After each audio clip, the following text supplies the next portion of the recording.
the toil of the police. At ako, Presidente, noon may gagawin akong kalukuhan. If they want to arrest me, I will go to them. Hindi na ako kailangan ng Presidente ako, naging prosecutor ako. Ano ba nakain nila? All they have to do is to call me and say, come here that because there's a complaint against them. Or there's a valid summons or whatever from Congress or from the courts. Bakit mo pa dramahin sa akin yung gano'n? Matanong nga, sometimes ito nangyayari talaga. What would be the reason for marshalling 5,000 o 700? Bakit pagurin mo yung Pilipino? Na isa lang man ang kailangan ko na baski isang patrolman dyan sa airport magabang. Hindi ako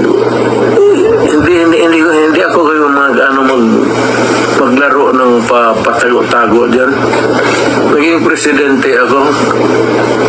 So, sinong taguan ko? Police? Army? Sino? ICC? Tagal ko na naghintay niyan. Vice Mayor pa ako, ICC. Ngayon, CCI na yan. Pabaliktad.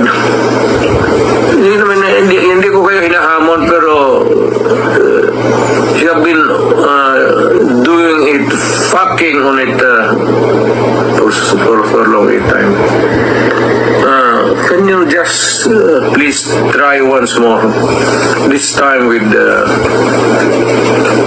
yung action and candor. So makita tayo. Crimes against humanity man kaya. Pati yung hindi niya nasali na pinatay ni Hitler, idagdag mo na sa akin.